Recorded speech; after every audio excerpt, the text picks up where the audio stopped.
Ada masa ketika satu nama menjadi definisi dari kemenangan di NBA.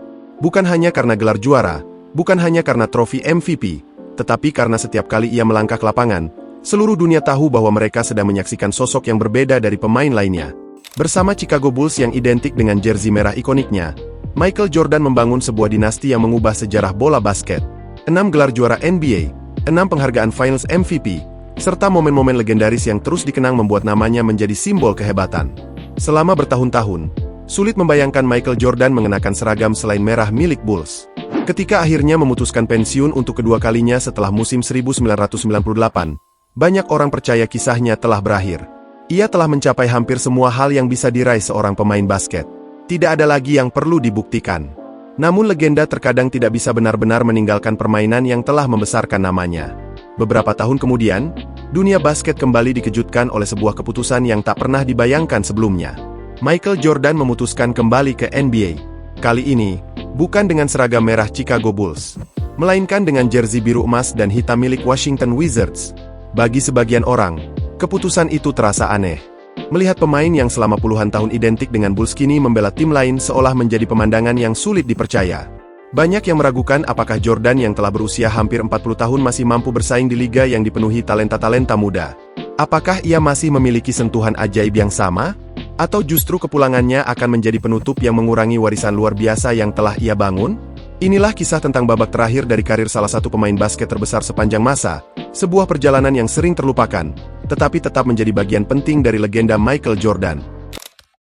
Setelah mengangkat trofi Larry O'Brien untuk ke-6 kalinya pada tahun 1998, Michael Jordan merasa tidak ada lagi yang harus ia buktikan.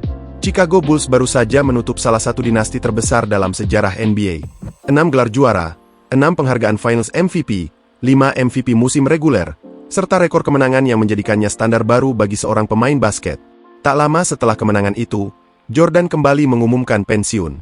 Bersamaan dengan bubarnya skuad Bulls era dinasti, sebuah era pun resmi berakhir. Namun, pensiun bukan berarti Jordan benar-benar meninggalkan dunia basket. Pada Januari tahun 2000, ia bergabung dengan Washington Wizards sebagai pemilik minoritas sekaligus President of Basketball Operations. Untuk pertama kalinya, Jordan tidak lagi bertugas memenangkan pertandingan di lapangan, melainkan membangun sebuah tim dari balik meja manajemen. Tugas yang diembannya jauh dari kata mudah.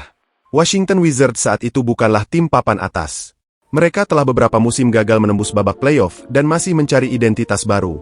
Jordan pun mulai terlibat dalam berbagai keputusan penting, mulai dari proses draft, perekrutan pemain, hingga menentukan arah masa depan organisasi.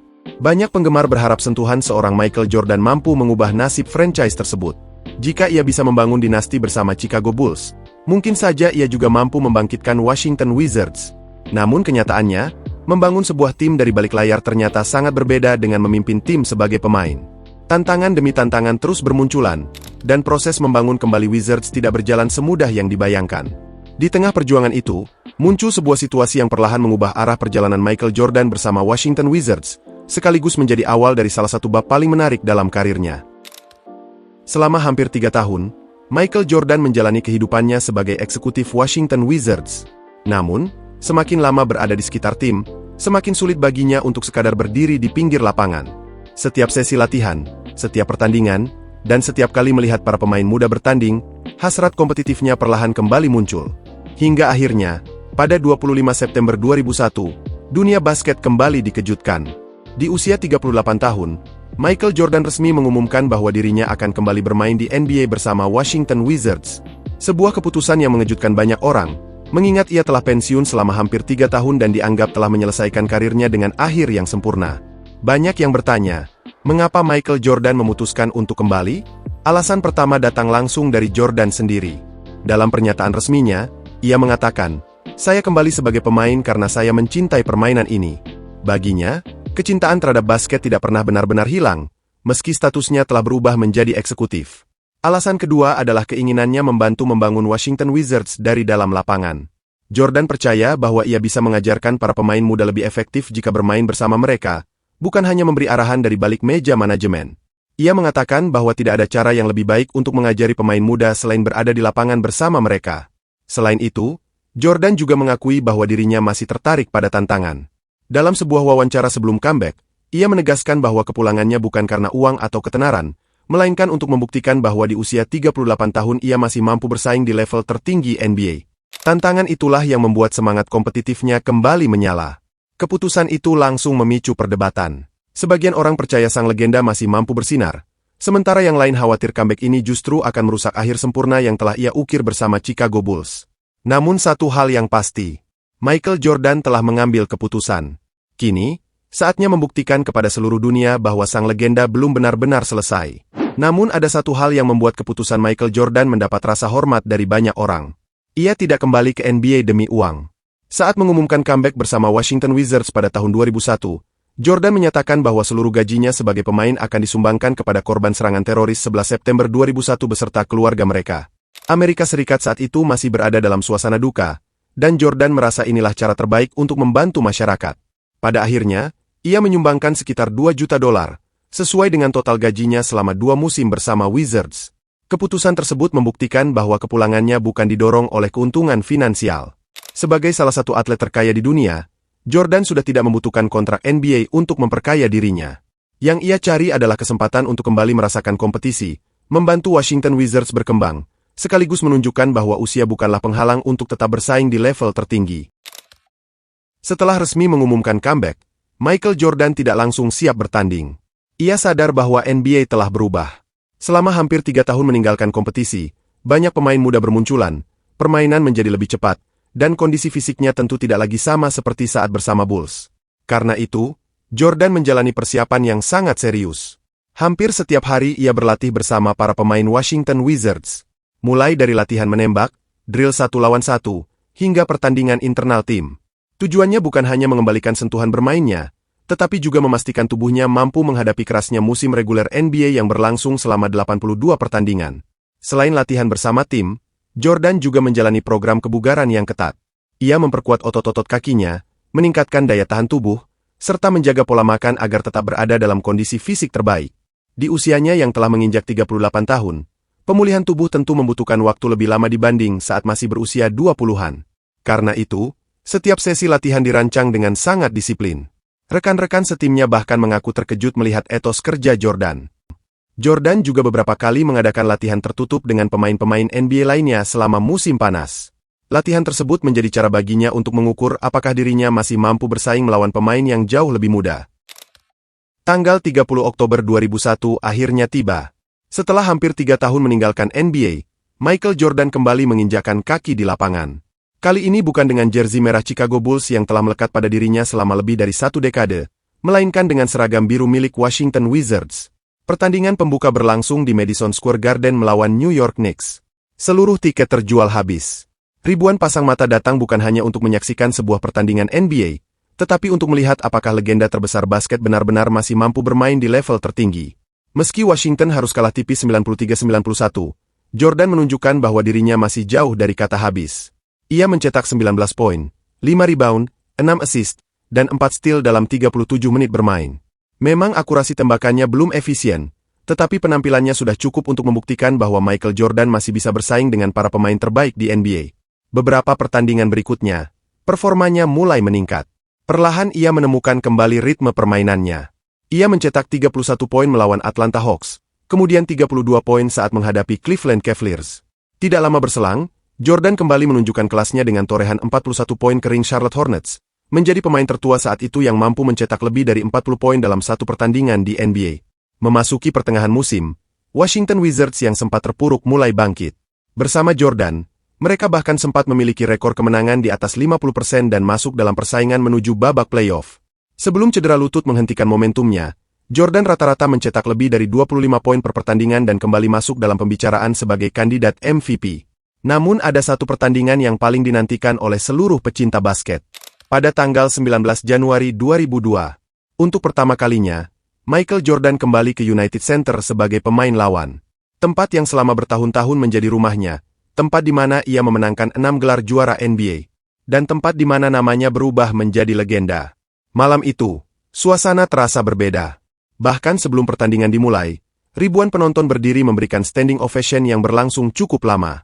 Meski kini mengenakan seragam Washington Wizards, bagi para penggemar Chicago, Michael Jordan akan selalu menjadi ikon mereka. Sorakan, tepuk tangan, dan teriakan MVP menggema memenuhi arena setiap kali ia menyentuh bola. Jordan membalas sambutan tersebut dengan penampilan yang luar biasa. Ia mencetak 29 poin, 4 rebound, dan 2 assist, membawa Washington Wizards mengalahkan Chicago Bulls 89-83 di hadapan publik yang dahulu selalu mendukungnya. Malam itu menjadi bukti bahwa meskipun seragamnya telah berubah, rasa hormat para penggemar Chicago kepada Michael Jordan tidak pernah berubah. Bahkan hanya beberapa hari kemudian, tepatnya 4 Januari 2002, Jordan kembali mencetak 45 poin saat menghadapi New Jersey Nets. Ia menjadi pemain tertua dalam sejarah NBA saat itu yang berhasil mencetak 45 poin dalam satu laga, sebuah rekor yang semakin memperkuat bahwa kemampuan mencetak skornya belum benar-benar hilang. Berkat kontribusinya, Washington Wizards yang musim sebelumnya terpuruk sempat memiliki rekor kemenangan dan masuk ke persaingan zona playoff wilayah timur. Banyak pengamat mulai percaya bahwa Wizards memiliki peluang untuk kembali tampil di babak playoff untuk pertama kalinya sejak 1997. Penampilan impresif Jordan juga membuat para penggemar kembali memilihnya sebagai starter di NBA All-Star Game 2002. Di usia 38 tahun, ia kembali berdiri di antara para bintang generasi baru seperti Kobe Bryant, Allen Iverson, Kevin Garnett, dan Tim Duncan. Meski tim wilayah timur kalah tipis 135-120, Jordan tetap tampil solid dengan 8 poin, 3 rebound, dan 4 assist, sekaligus membuktikan bahwa namanya masih layak berada di panggung terbesar para bintang NBA. Salah satu pertandingan yang paling dinantikan musim itu adalah duel melawan Kobe Bryant. Saat itu Kobe tengah berada di puncak performanya bersama Los Angeles Lakers, sementara Jordan adalah legenda yang sedang menjalani babak terakhir karirnya. Pertemuan keduanya menjadi simbol pergantian generasi. Dalam pertemuan pertama musim tersebut, Kobe tampil luar biasa dengan 23 poin, sedangkan Jordan membalas dengan 15 poin sebelum mengalami cedera ringan di pertandingan itu. Meski hasil akhirnya dimenangkan Lakers, duel keduanya tetap menjadi tontonan yang dinanti jutaan penggemar di seluruh dunia.